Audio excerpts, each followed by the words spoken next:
Lance Leslie Allen carried 12 men to safety one by one in World War II under fire. Yes, he received the what did he receive? Did he receive the Come on, Kumar. Come on, Kumar. You know this. I'm embarrassed. He received the did he receive the Medal of Honor, or did he received a medal for it? Silver Star? I'm not sure. There is one guy, and it's not someone I've met personally, but I know a person who knows him. And he held up an entire, it wasn't a unit, but it could have been a division in Bosnia. They were crossing this main road, and this is through Bosnia, and he was sitting up on the dam. And he had a Black Arrow, which is a 50 caliber anti-material sniper rifle. And he took out the front car's tire, and he held up this entire division for several hours by himself. And he was shooting from more than 1.5 kilometers away. So the effective range of this division was like less than that. They couldn't land a shot. But he was just picking off critical targets like tires and, you know, he held them up for several hours by himself. And this guy's a sniper. He was a civilian in Bosnia. The militants in Bosnia are insane.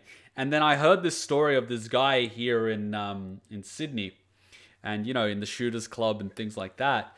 And I was shooting, and someone's like, yeah, you're impressive. He reminds me of this guy, you know, that can pick off, he can basically pick off like a coin, a 20-cent coin from more than 1 kilometer away.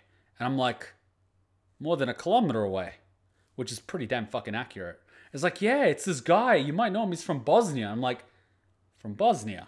It's like, yeah. He's X amount of years old. And I'm like, that matches a description of someone that I know, you know, that you hear about in Bosnia. And I'm like, where's he from? He's like, oh, he's apparently from this town. And I'm like, oh God. I'm like, oh God, it's fucking him. It's like, yeah. He makes his, you know, own bullets, and he manufactures some of his own rifles. Is this guy? And I'm like, oh God, it's him. And one of the guys that escaped the war is here in Sydney. A wanted war criminal is just chilling in Sydney. Oh man, it's a small world, let me tell you that. Oh man. I don't think you're a slub if you don't have a war criminal in the family at this point. I mean, at this point, it's a badge of honor, you know? I'm the disappointment in the family at this point. All right, episode 22, I believe we're up to. 22, Attack on Titan. Let's do this. Let's do this, guys. I'm loving this. I'm loving this. We're sparking a lot of conversations. All right, let's go. Let's go. Let's do this. Oh, God, really? Yep. Can we skip the intro? I really don't need that. The Defeated. Am I the only one that gets a feeling like we're playing Among Us? Let's go again. Someone sus.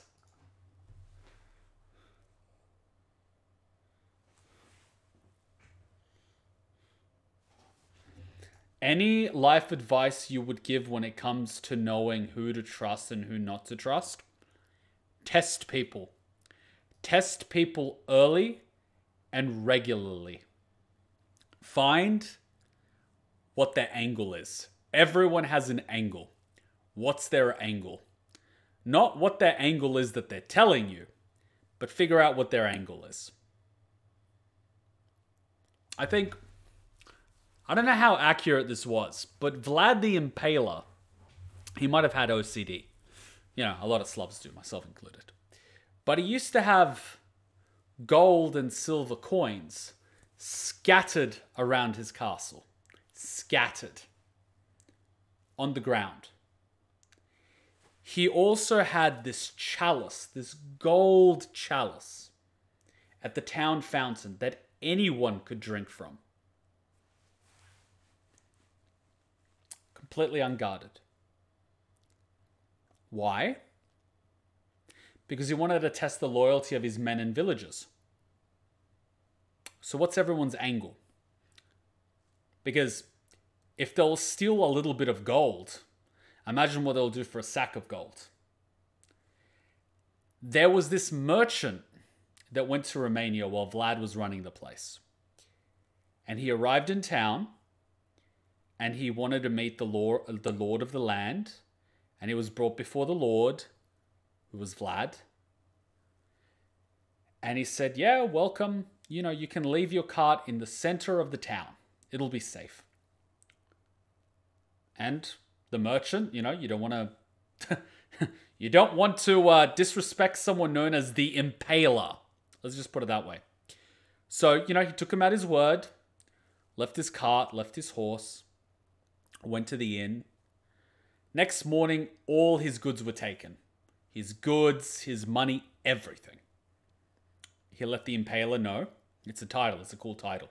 That's why I want to name my firstborn Vladimir. And he let the Lord know. And he said, okay, we'll get to the bottom of it. And he recovered everything. All the goods, all the gold, all the silver. He said, it's all there. You know, be on your way. And the merchant looked through everything. And while he was counting the gold purse, which is a pouch, he noticed there were 3 extra gold coins. And so he went to the Impaler, and I don't know what his exact words were because I don't speak Romanian, but he said, look, Lord, thank you for recovering my things, but there must be some mistake. And Vlad's like, what's the mistake? Is not everything there? There was something missed? It's like, no, there's 3 extra gold coins in this purse. And Vlad just looked at him and said, keep them. And the merchant was on his way. Now imagine what Vlad would have done had the merchant not spoken up about the 3 extra coins. Now try to imagine what Vlad would have done had the merchant lied that there were too few coins. So if you're asking me for some advice, I don't really have any advice, but if I can point to history, I would point to that. Test people and test them often. Because from my personal experience, I've had people that were my best friends, who I considered basically family, that were around me and, you know, good to me and nice to me and all that good shit, that I would have helped out, and I did help out and all that sort of stuff. But when I needed them, when it really mattered, they turned their backs. They were either too busy, or it was inconvenient, or I was simply asking too much. Test people early and test them often. Whether it be business, relationships, friendships. Simple. That's all I can give you. Hopefully that's something valuable that helps you.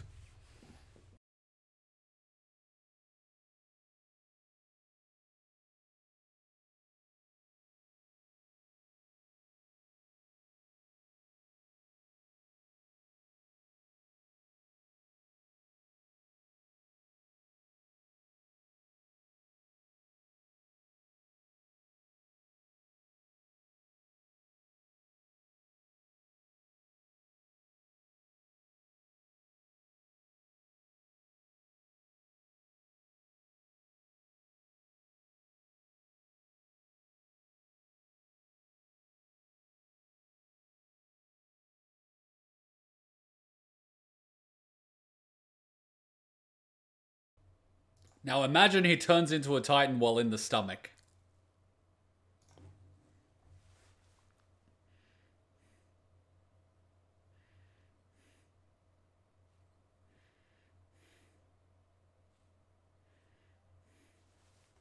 Wait a minute. Does that mean Eren is no longer a virgin because he's inside of a woman? Wait a minute. Does that mean no man is born a virgin because they are technically inside of their mother? Ew!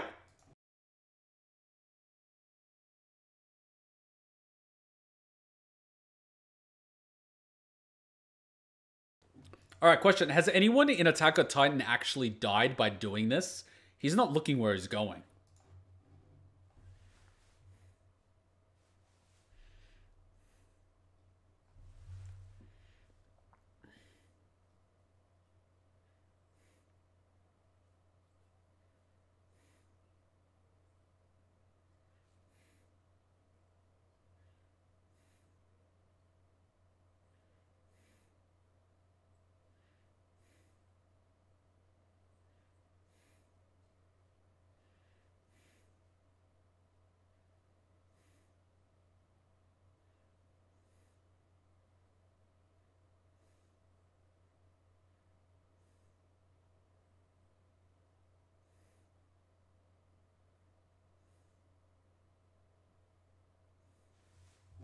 She's not silly. She realizes what's going on.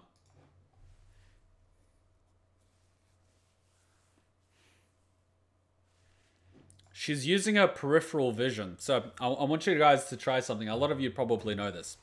But you're looking straight ahead, right? See the distance you can see. Try to get a point of reference. Try to find an object or a point, right? On your left and your right. Now, tilt your head forward a little bit. You notice how you can see a little more?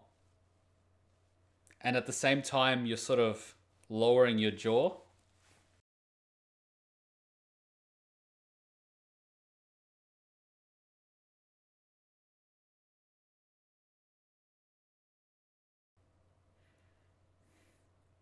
Boom! Whoa!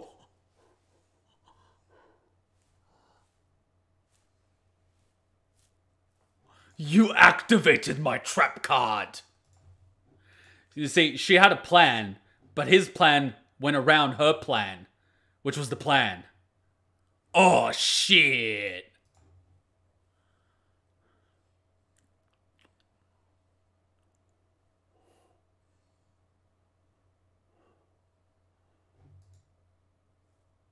So he took out her arm, and he took out her Achilles, well, her legs or something, and took her down within, what was that, 10 seconds?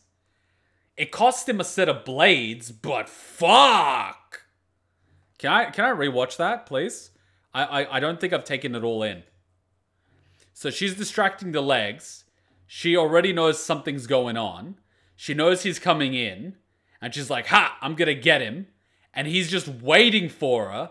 And then he uses her attack to do the damage on that arm. Goes for the eye. Then while he's going downwards, he spins, damages the legs to drop her. Then he disengages and reloads. Let's see if I missed something. And look at the way he's holding. He's actually not even holding forward. I think he's holding one forward, one back so he can... Jesus.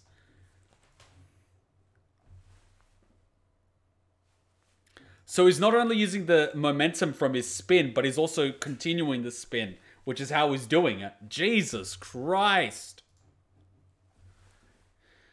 Beautiful. Yeah. Yup, stabs. Leaves the blade in there. Gotcha. So he left the blade in there.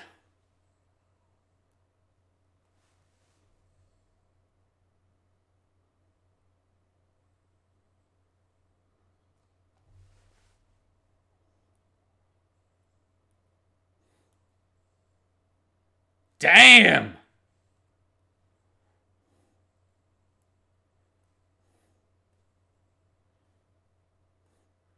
Second arm's down.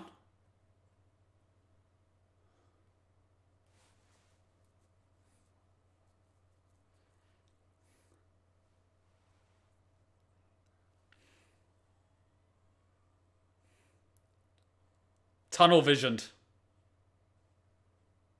Ooh! Ooh!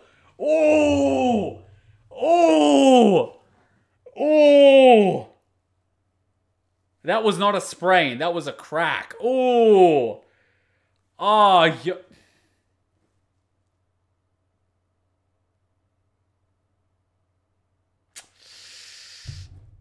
God damn it.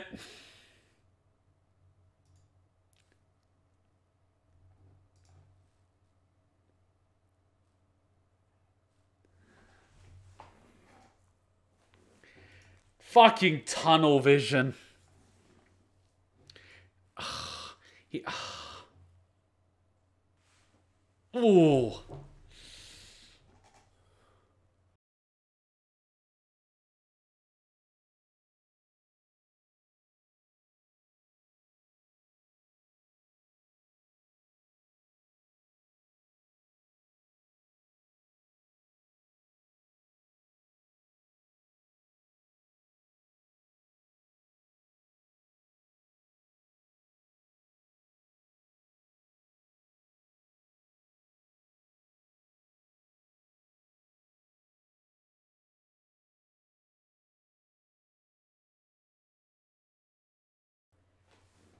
See, he understands her psychology enough from the little talk that they had. So he was confirming a little bit prior to this. Oh, so he's your dear friend from childhood. Okay, I sort of understand what your motivation for this is. It's more important to save him than it is to kill her. Because for Levi, it's important to get revenge on the one that killed his comrades. But for her, it's important to save Eren, who's her dear friend. She couldn't give a rat's ass about the fucking Titan. So he understands enough to keep her in line. But in this entire thing, she was more of a liability than anything. He was just keeping her alive because, well, let's face it, she has potential. But still, she's pretty hot-headed because she's inexperienced. She's good, don't get me wrong, but she's just inexperienced. Can't falter on that one. Let's face it, we would have all probably done the same thing. We think we're helping, but really we're not.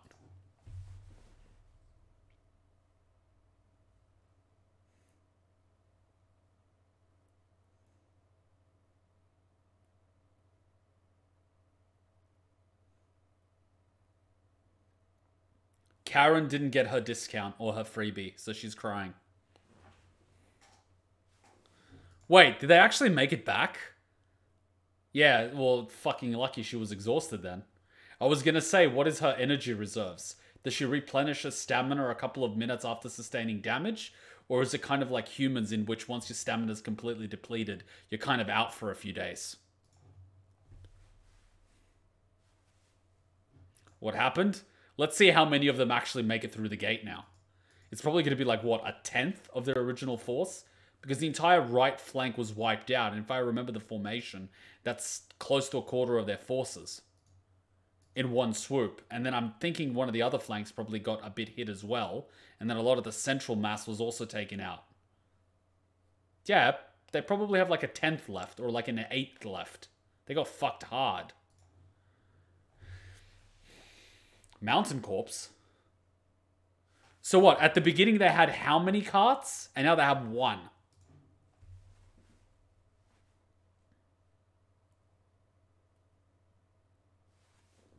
So I think people often miss Misaka's error. She hooked onto her neck. She gave away the attached to even when Karen is blindfolded.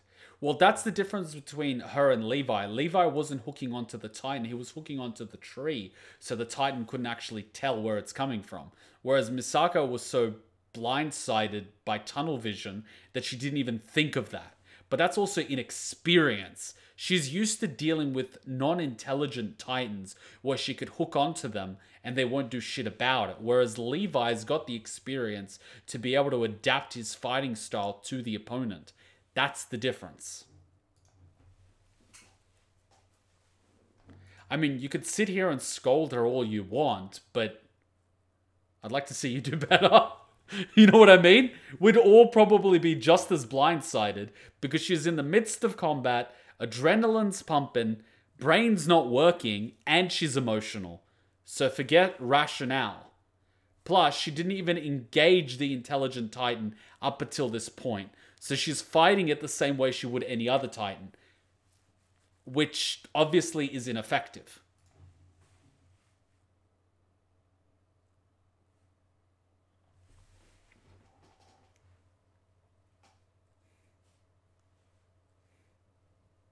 Are they making grapes?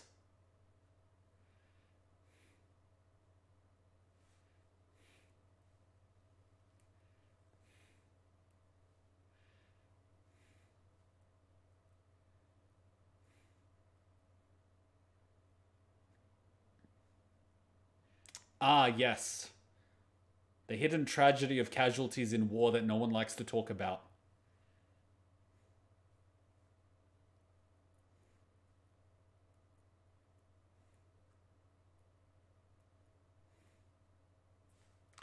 Here's a question. Who breaks the news to the families? Is it the captain? Is it Levi? Do they get the body back? Should they be giving the bodies back? You know what I mean? Like, I mean, they. Let's be real. They took the bodies back, but let's also be real. I mean, they had to lug those bodies back through enemy territory at a great risk to themselves.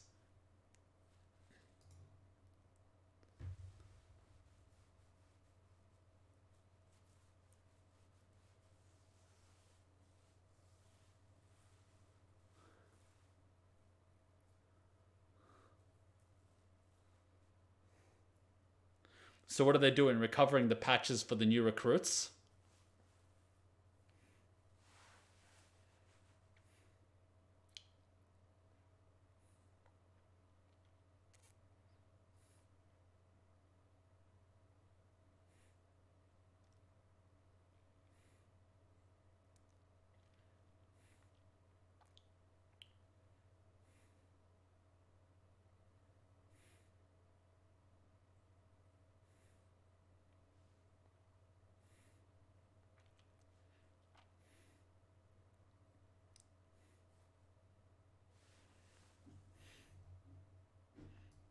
He makes a fair point. Don't focus on how you're going to die, because if you do, that's going to paralyze you, but it's also going to make you ineffective because you've accepted that you're going to die, and you might convince yourself that there's nothing to do about it, and you're just throwing yourself away.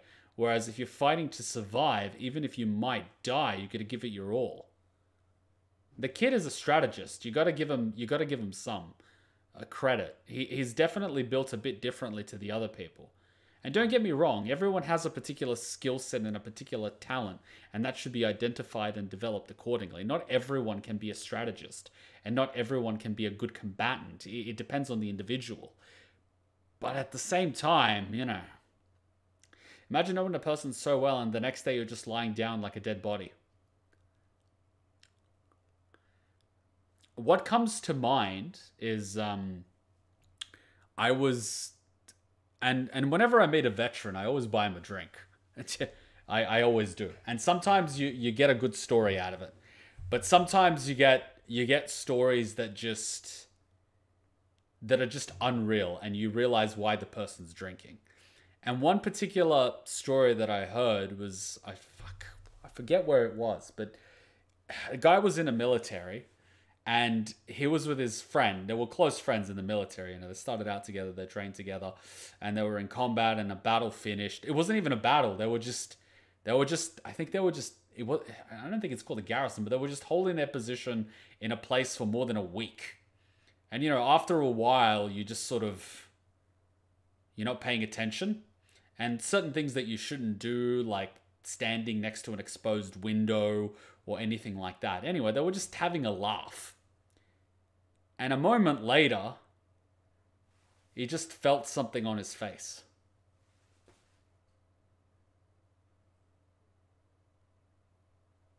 His friend's brains were blown out. He was alive 1 second, having a laugh with him, and the next second is dead. And it was just frozen. Luckily, his officer literally fucking tackled him to the ground, you know. Because it would have only been a few moments later that the sniper could have probably picked him off. But it was just... He was there 1 second. He was gone the next. And it was just like...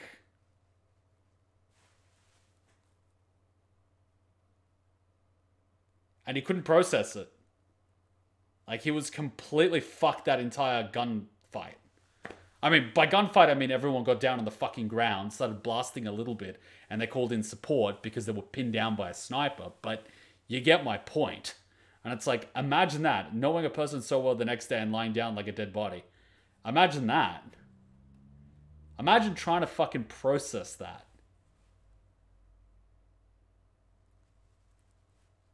And then imagine going home, and what are you going to do? Go to the person's mother and say, I'm sorry. He's dead and I'm not.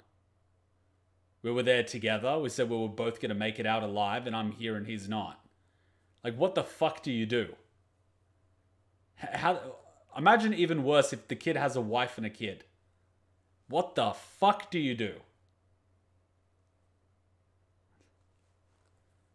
Imagine that. Hey, better him than me.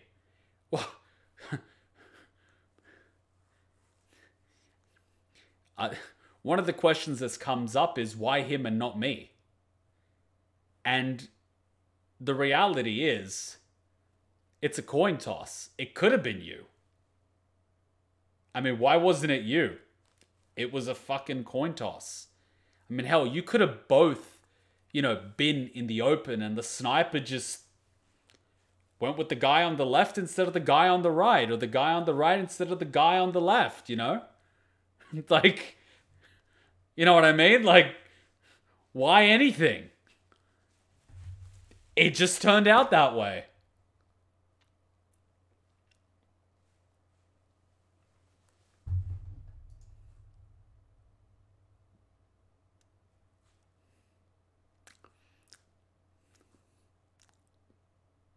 War's not pretty. It's not. I don't like how people try to glorify it. There's nothing glorifying about idiots killing each other because a few old fat politicians want to line their pockets. There's nothing glorifying about it. Absolutely nothing. It's the epitome of human stupidity.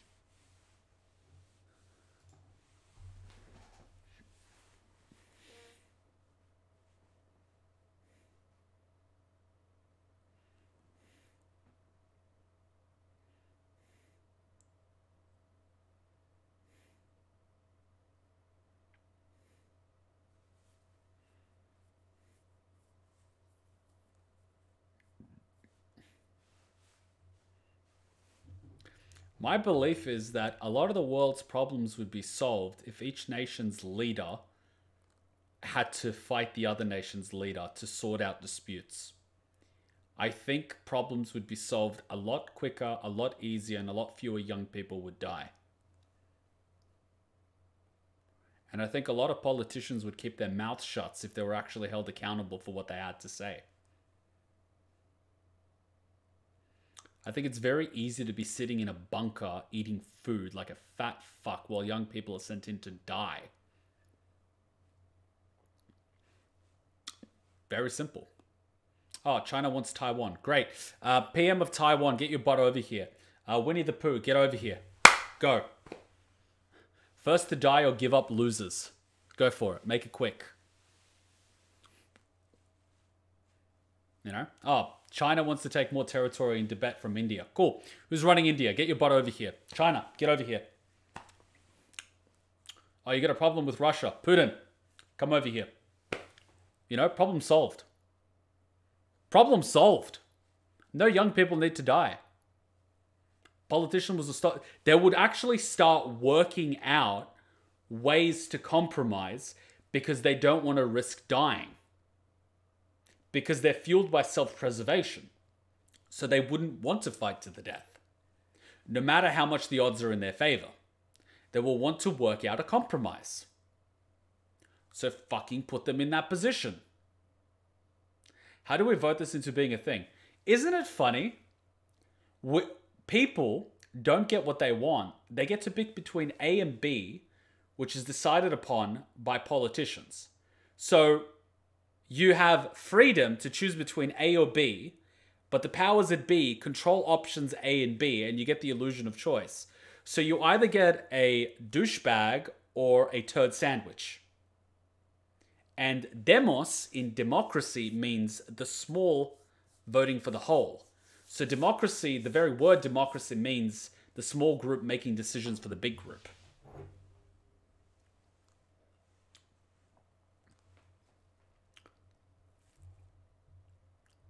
The devil's in the details. You want that type of democracy? Well, I think in 1770 something, a bunch of people did that. You know what you have to do. But by all means, give away your guns, stop asking questions, and get on the train. That's a reference to 1937, not the US, but hey, copy and paste, right?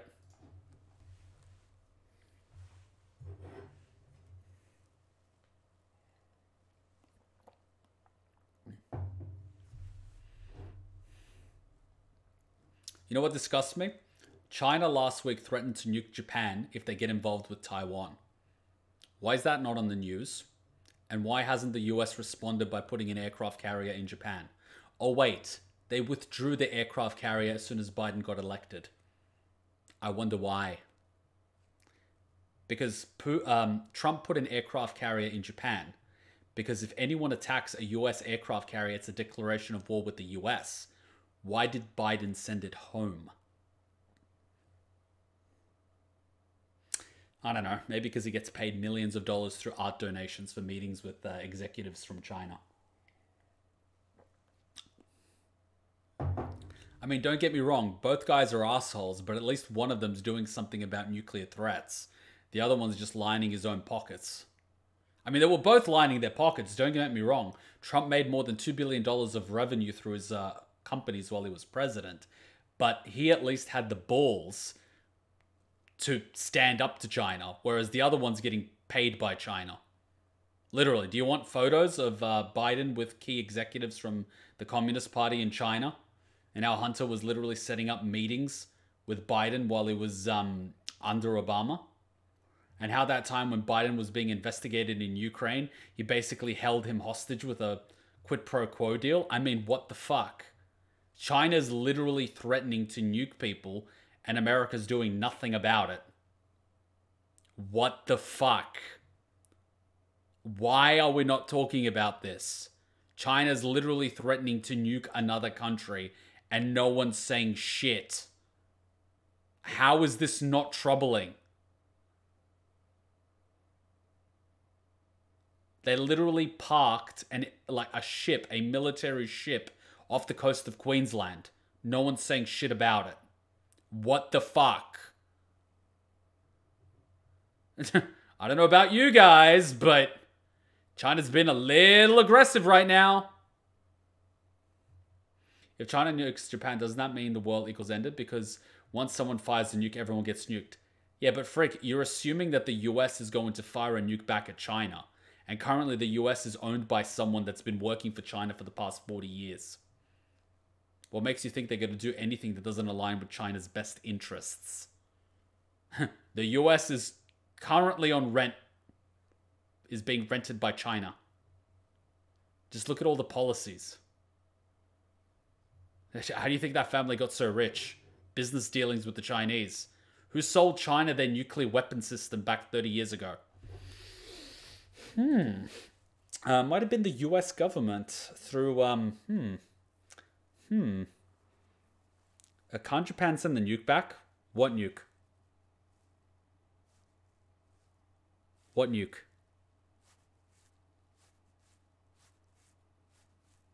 What nuke?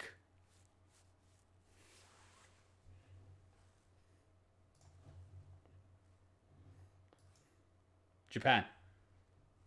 Does Japan even have nukes? I don't think so. After World War II, they didn't even have a standing army for a while.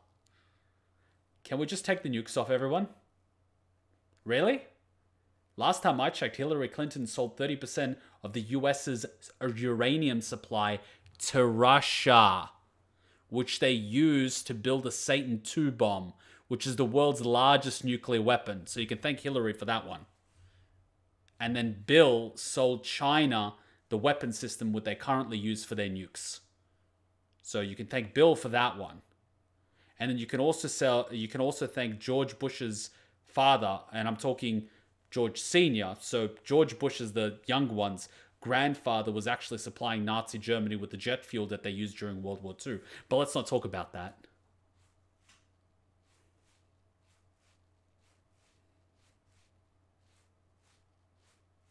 So I get the lingering suspicion that, yeah, the world's not in a good place. And it's currently being run by the very people that put it there. So, yeah. I mean, I find it interesting that the current administration in the US is blaming the previous government for all its problems, despite the people running the country currently have been in government for 50 years while the country was steadily declining to shit.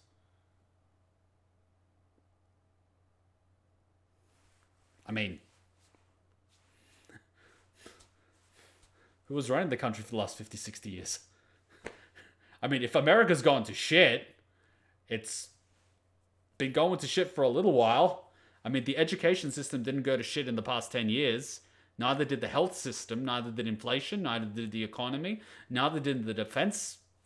I mean, oh, but by all means, get distracted by racism, right? Everyone hates each other, right? Or maybe that whole racism thing is a smokescreen to try distract people from what's actually fucking them, which is their government.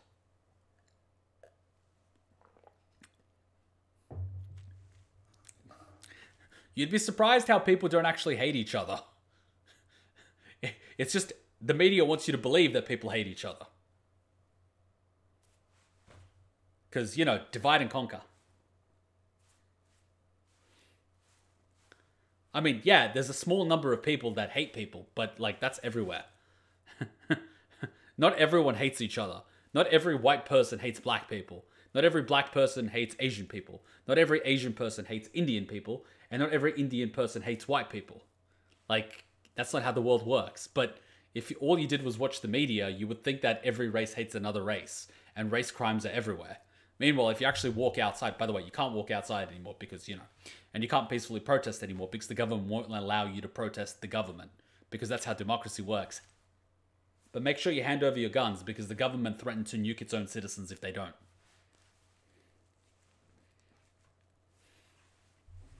Wait, black people hate Asians? I don't know. I was making an example. Fine, Asian people hate black people hate white people hate Indian people hate Asian people. You happy? I flipped it around. Are you happy? God damn it! Why are you nitpicking my... Ah! Let's just get back to Titans eating people. You totally missed the point of that whole talk, Fab. If that's all you got out of it, I swear to God. Let's just hate everyone equal. That would be equality without discrimination.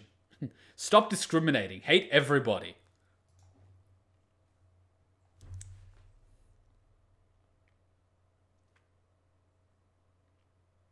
MIA.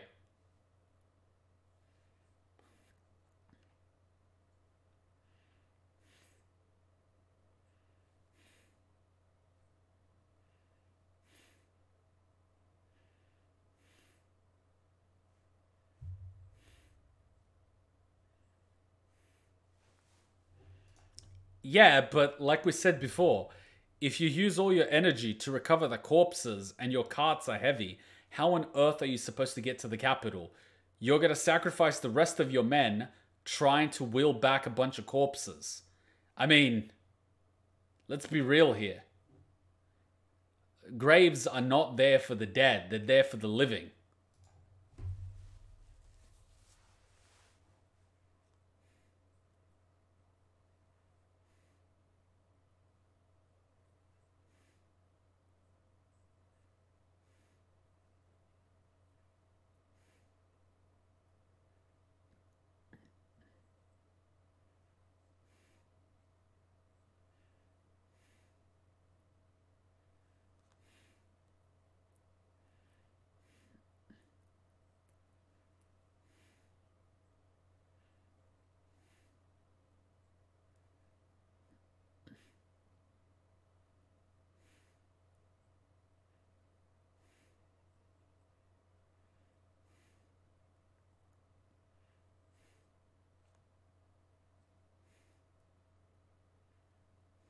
I'd say it's hitting them pretty hard. They just lost 3 of their comrades from 5 years ago. Survey calls Wagon 1. Wagons that utilize a complex suspension systems made specifically in factory towns. The suspension system is crafted from ultra-hard steel, so it cannot be manufactured elsewhere. Okay. When the wagons are pulled by Survey Corps horses, they can maintain speeds of about 20 kilometers an hour on paved roads and bad terrain alike. Shouldn't it be able to sustain higher speeds on paved roads?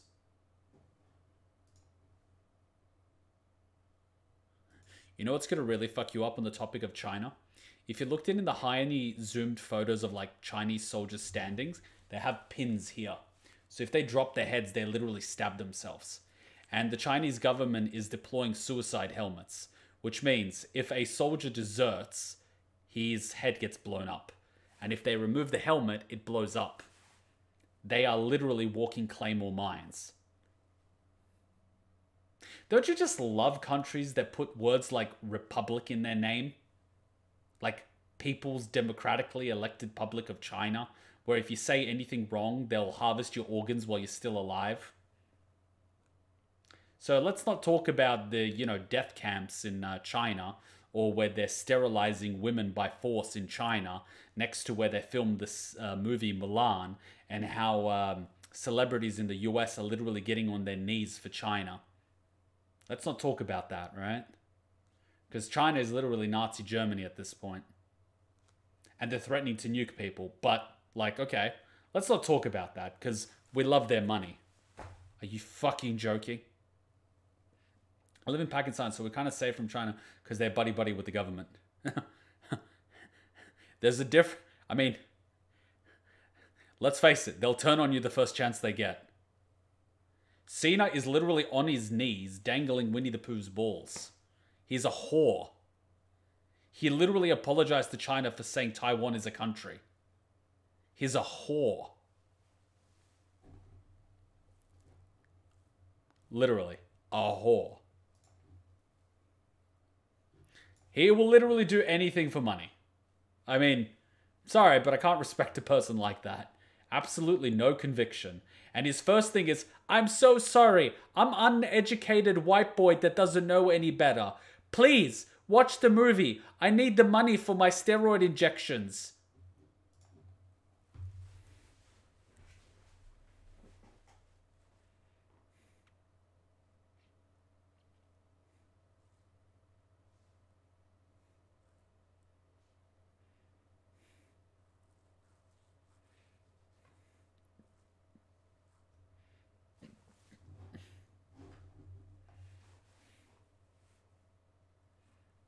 What the fuck is going on there?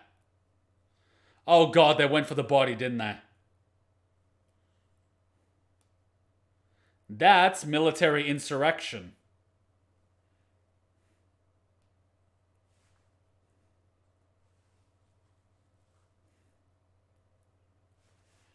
So you've literally risked the lives of the entire caravan and disobeyed a direct order from your commanding officer. I'm pretty sure that is punishable by death in the military.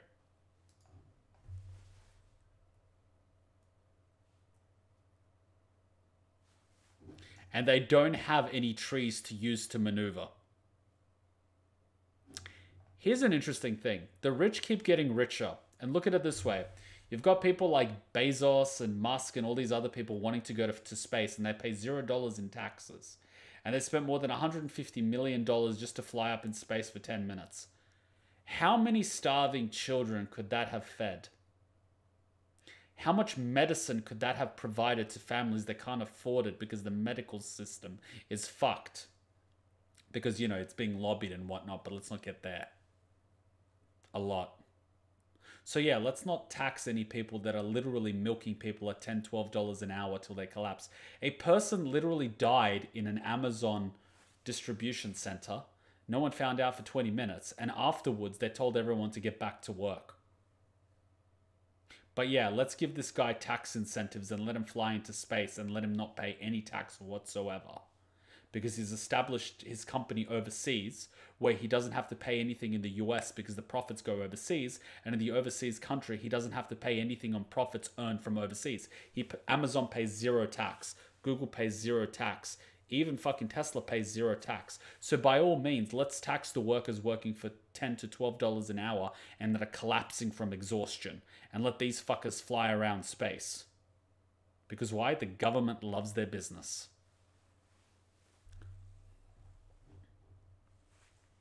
The government's not there to help you. They're just there to keep you working as slaves.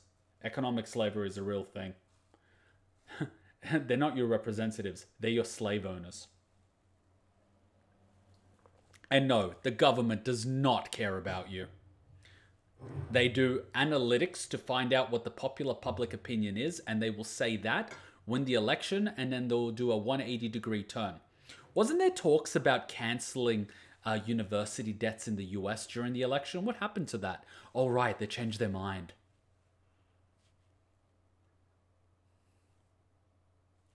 And wasn't it also confirmed that in a few states that the polling machines were rigged? 3 votes were cast using the exact same serial number. So 3 different people cast a vote using the same serial number?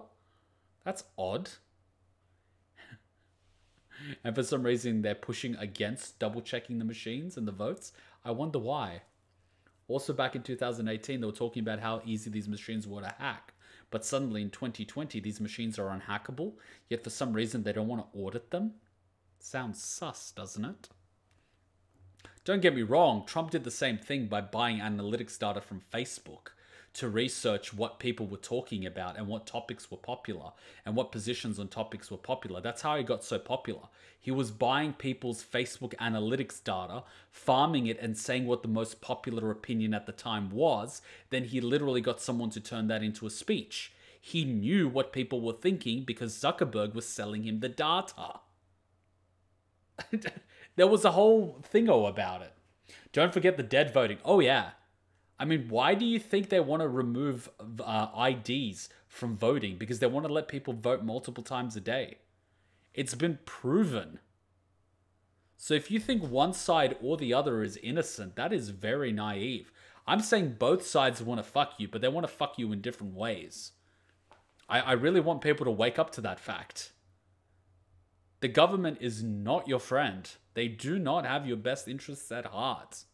You're choosing between a turd sandwich and a giant douche. Quite literally. And forget about any third party making it that far. They don't have the funding to do so. And plus, the way the voting system works, they'll just steal the votes anyway. Look what happened to Bernie a few years ago with Hillary. He actually won one of the votes, and they just gave the votes to Hillary anyway. And she was one of the worst representatives they could have had at the time because of the amount of controversy surrounding her. But because she was Hillary, they gave it to her anyway. Whereas Bernie was probably the one that had the best chance at taking down Trump. Yet they didn't let him because Hillary, right? And she lost. Because she was her. That's how corrupt the system is. They don't even let their own party members win fairly. It's all internal politics. It's ridiculous. Both sides are as bad as each other. And they'll say whatever they need to win.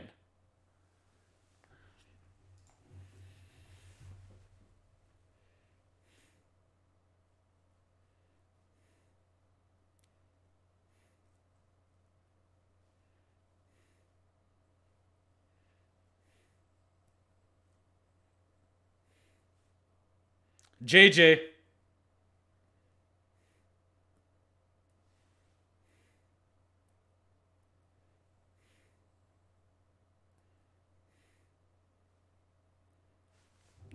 Okay, what the fuck is going on here? Here in Germany, our votes don't even matter. We vote for a rep, but we just vote for which party gets most power so they can elect someone. That is beyond fucked. And I've been seeing on the internet what's been happening in Germany with the protests and the riots. What the fuck? Did you guys see about the protests in France about the mandatory vaccinations? And the US is saying, we must follow France's lead. It's like, France is currently undergoing a protest and they want to remove the president from office. But let's not discuss that. What the fuck is this guy doing? He's like,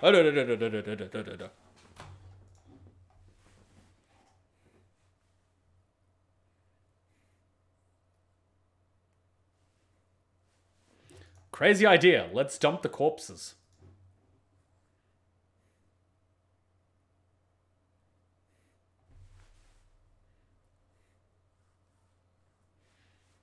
So not only did your friend die, but now you're dead too.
This is what happens when you break formation.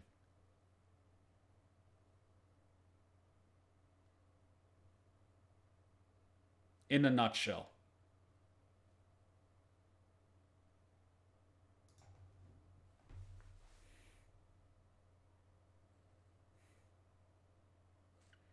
And that is someone that matters to Levi too. So it's not like he doesn't feel that.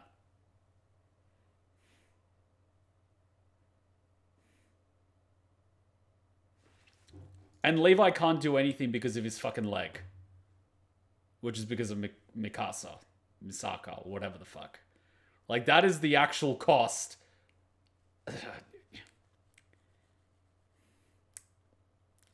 Yeah, Mikasa. There we go. Halfway there. At least I didn't call her Masaka, which is food.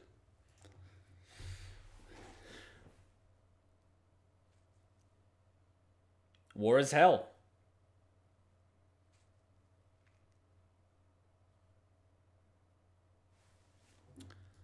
All because two idiots wanted to recover their friend's corpse. Well, that boils down what happened in World War I and II in a nutshell. People wanted to save a friend, or save a friend's corpse, and they got themselves killed. And then the whole unit goes to help them, and they got killed. In a nutshell, that's what the wars were. They weren't two sides of warriors fighting to the death. No, it was a bunch of civilians that got drafted. Or a bunch of kids thinking war would be glorious. It's not glorious. It really fucking isn't. It is hell. It is literal hell. I have yet to find a single veteran that thinks otherwise.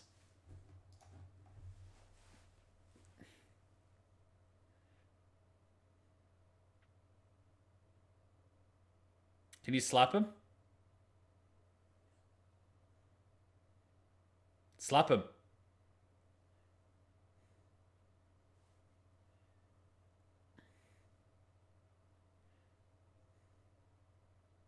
Oh, he collected their patches.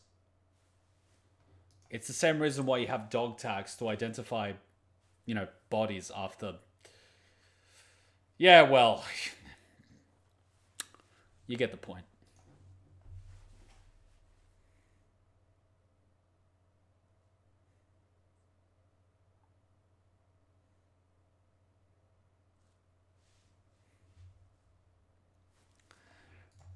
Patience of a Saint, if I were him, I'd slash the guy's head off. That would be a waste of a resource. At the end of this, he's either going to quit from the military and become a farmer or something, or he's going to decide to live on and maybe become a useful soldier because he's going to know the price of disobeying an order. Just saying. It would be a waste of a resource to kill him now. If you were ever going to kill him, it would have been back then. I mean, hell, he would have died being chased by those titans, and had the titan caught him, he would have stopped chasing the caravan. So there was no point to kill him. Just saying.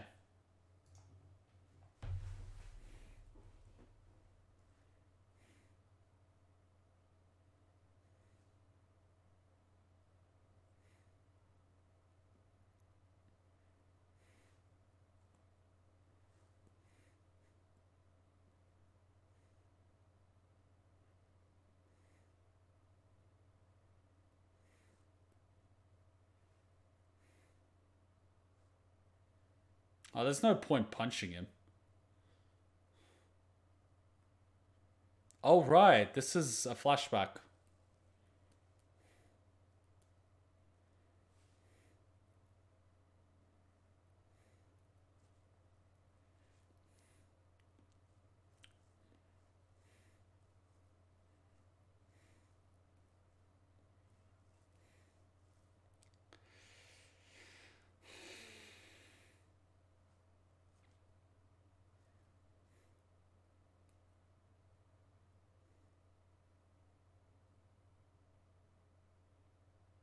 Oh, yeah.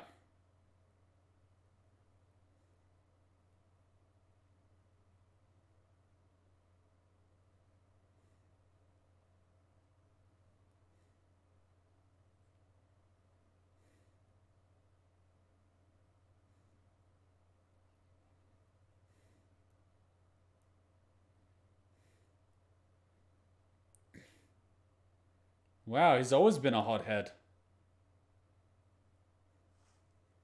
Wait, where did he get that cloak? What the fuck? Is this a nightmare? This is a nightmare.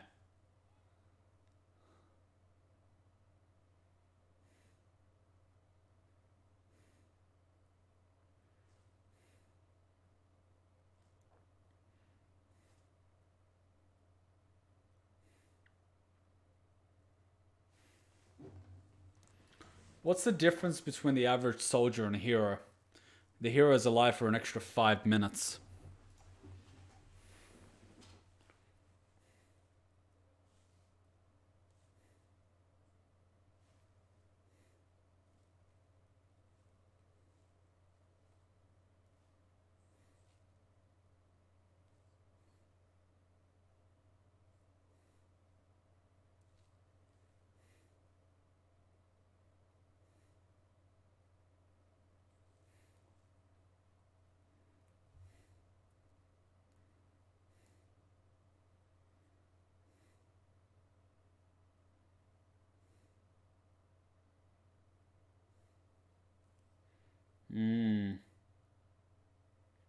This is a good way to end this.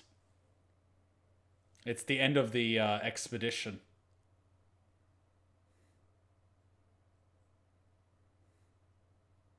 And that was all a day? Wow.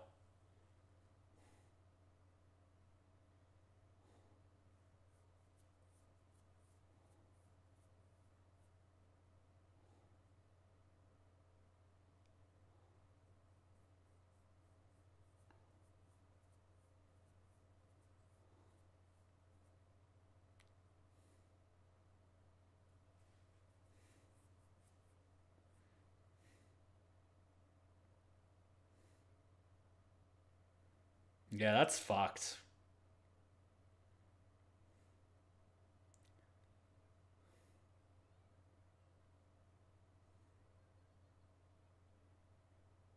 And the cycle continues. Am I the only one that just got a chill down my spine?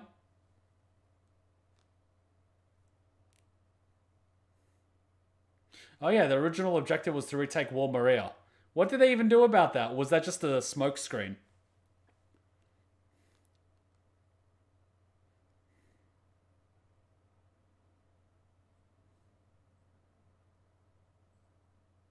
Oof. Oof. Oof. Oof. Oof.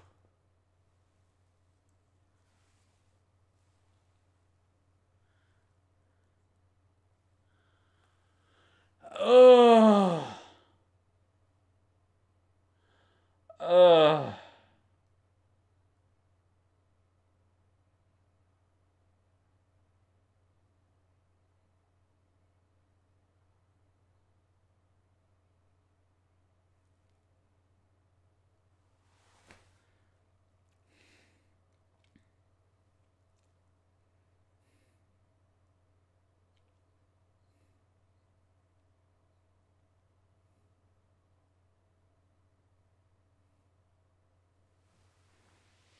Oof. Oof.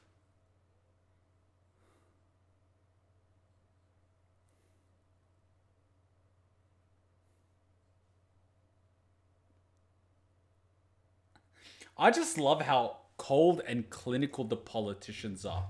We're gonna summon the officers to the capital to give us a status report and debriefing on why the mission was a failure and why the population's faith in your core was, whatever the fuck. And we're gonna take Aaron back and do this and do that. And then we're gonna go back to eating our food. Fuck you! Why do they have bureaucratic leaders in a time of war? There are different leaders for different times. There are peacetime leaders and there are wartime leaders. And these fucking bureaucrats are peacetime leaders. They're not fucking leaders. They're pigs. They don't know the first thing about keeping a wall or a border safe. But they do know how to fucking criticize waste of manpower. That's what happened throughout World War One. You had old veterans and commanders back home going, "What a waste of manpower. Send more onto the front lines. Why haven't they taken half a kilometer of land? Tell them to charge it." I don't know. Maybe because, during your fucking war, they didn't have machine guns and sniper rifles. Or mustard gas. Just charge them in like we did back in the good old days, chaps. Get on that horse and saber and ride to victory.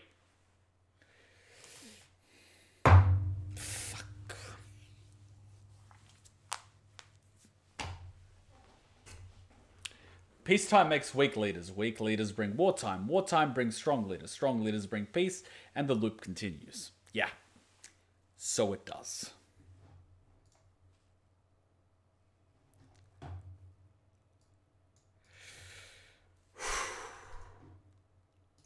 I'm titling this one War is Hell.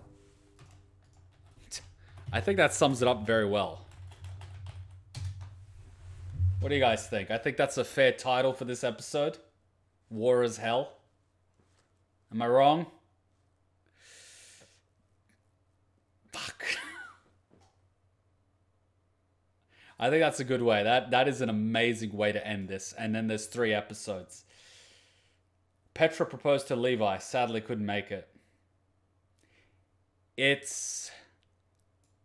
See, the ones that died. It's the ones that are alive that have to live with that. Once you're dead, you're basically dead. That's it. You don't have to worry about it. You're dead. It's the ones that survive that have to deal with it and have to carry that weight. And whether you're a comrade or a superior officer, that's on you. Even more so if you're the one giving orders. Because ultimately, it's your order that got them killed. Now, whether the objective was, taken or the mission was a success, you still have that burden of command that very few people will ever experience. But your decisions have consequences. And I'm probably getting this phrase wrong, but looping back to what Levi said, often he makes a decision and he can never truly know in the moment whether it's right or wrong. But he has to have faith in the moment that it's the right thing to do. Otherwise, it all goes to shit. You have to make a decision and you have to live with it. If you've got any doubt, you're fucked. Doubt would cripple you. It will cripple anyone. You have to make a call and you have to go all in. It's no different from a fight, right? If you decide to throw a punch, you can't throw it half-assed. You have to go all out. Either it lands and it does damage or it gets countered and you get your butt kicked. But if you're going to do it, you have to do it. There's no if or but or partial. It's either all in or nothing. Sometimes it'll work and everyone will celebrate, everyone will drink, everyone will laugh. Those are the good times. And then there's the reality of you make a decision, and hindsight is 20/20. It's very easy to analyze the situation, get everyone's reports, sit there and think and sleep on it, and then say, what you should have done is this. And had you done that, this would have happened. The reality is it's a split-second decision. You don't have time to think. You don't have time to process. You don't have time to do shit. You're making decisions as you go along. You don't have that luxury of time. You don't have that luxury of having all the information presented in front of you on a report. You have what you have. And you've got a millisecond to make it, because the battlefield is not measured in minutes and seconds. It's measured in milliseconds. A millisecond is the difference between a bullet going through your skull and a bullet going through their skull. And hesitation gets you killed. Indecision gets you killed. Hesitation gets you killed. And so, with all these factors in mind, you have to make a call. And it is impossible to know whether or not it's the right call. You simply don't know. You can't know. You'll never have all the facts. And if you're waiting to get all the facts, you'll miss a window of opportunity, or something will happen and the conditions of the battlefield will change. That's the burden of command. Everyone thinks it's glorious to wear the officer uniform. Everyone thinks it's great to have people look up to you. Everyone thinks it's awesome to be the war hero at the party. But what they don't realize is that it comes at a great cost. You'll lose comrades, you'll lose friends, and a part of yourself will die each and every time someone under your command gets killed. Now, you'll have those officers that don't give a flying fuck about their men. And there are plenty of them. Those aren't leaders. Those are just slave drivers, officers. Those aren't leaders. The leader is the person that literally drags people with him, that will climb that fucking mountain and help people up. Whereas the officer is like the manager that tells you climb up that fucking mountain and put the flag up there. The leader is literally going to carry that flag as well as the men up that mountain to plant that fucking flag up there. That's the difference.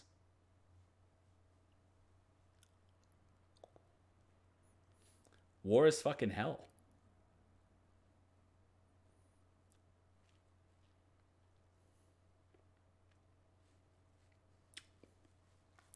In summary, we don't have leaders running our countries. We have a bunch of managers and bureaucrats. They're not leaders. They're just taking their turn and getting their retirement package, because that's all they're after. They're not leaders. They're careered politicians who, without politics, would not be able to survive in society because they're incapable of providing value. All they can do is bullshit and lie. They're nothing but whores. Except rather than whoring themselves out for $1, they whore out the people and their nations because they lack the honor, integrity, morals, and loyalty to actually care about other people, much less their country.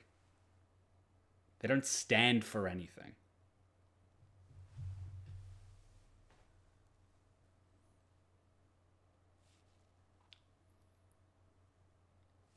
Notice the word lead and leader? I mean,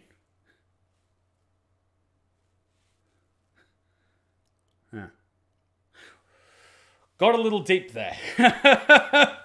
Oh boy, I expect we're going to have a lot of these conversations during this anime. I like that. The end of this arc really struck the message home. It started out as this glorious, energetic, I don't want to say positive or optimistic, but I want to say it was very optimistic. You know, the music, the march, you know, the photos, everyone staring at the screen. It really gave off that aura of hope, that aura of the turning of the tide, you know? And look what happened. It turned into a slaughter. You know, reality hit. Reality hit. Everyone had plans. Everyone had hopes. Everyone had dreams. And then reality kicked down the door and kicked everyone in the teeth. Even the veterans who survived 5 years, killed dozens of titans, were flicked away like mosquitoes. The rules changed. The Titans were no longer mindless horde zombies. The rules changed. The battlefield changed. The unexpected happened. And the plan went to shit. It's impossible to know everything. But don't worry, I can assure you, and I have a lingering feeling that in the next episode, the bureaucrats are gonna grill the officers in the Scout Corps for their incompetence and bad decision making. Without a doubt. And someone's gonna be held responsible. Not the politicians, though. Never them. Because they have political immunity. Or is it called diplomatic immunity, you know? So much for taking back Wall Maria. What I find difficult is that these people are putting their lives on the line to try to do something. They're trying. They're trying.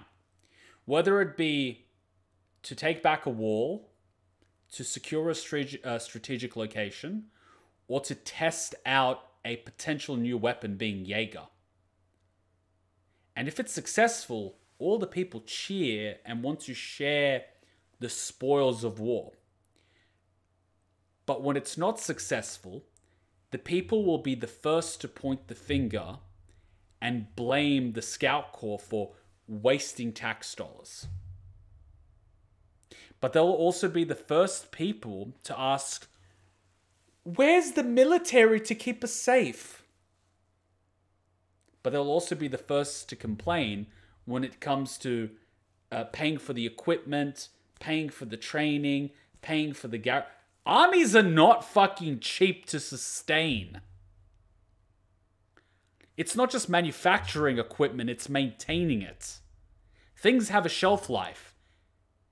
Gears need to be oiled. Horses need to be fed. Uniforms need to be made. You know, all these things need to be built. It's not fucking cheap.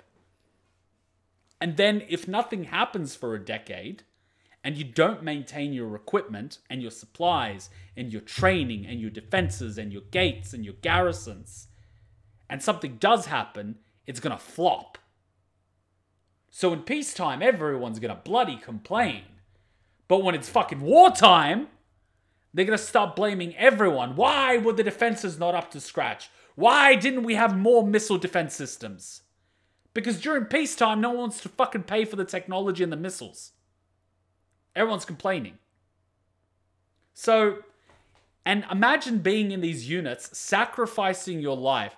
Forget about sacrificing your comfort of staying at home, but literally sacrificing your body and putting it in harm's way, watching your friends die, knowing very well it can be you next, and then coming home within an inch of death and people complaining about money.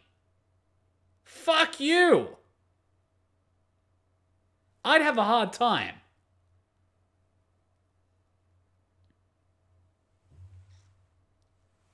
I'd have a hard time.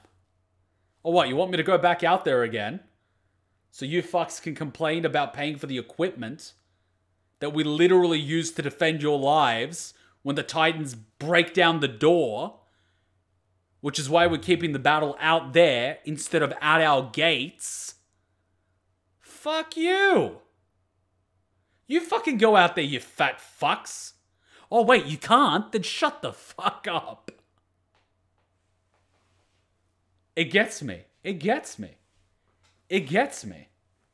It's like people complaining about, you know, oh, fucking, the hospitals are not treating enough people for COVID. Mate, my next door neighbor's wife is a nurse and she's doing triple back-to-back shifts. Triple. At the hospital. Treating people. And a bunch of civilians that can't work 8 hours a day without complaining are saying that they aren't doing enough. Oh, I'm stuck at home. Shut the fuck up.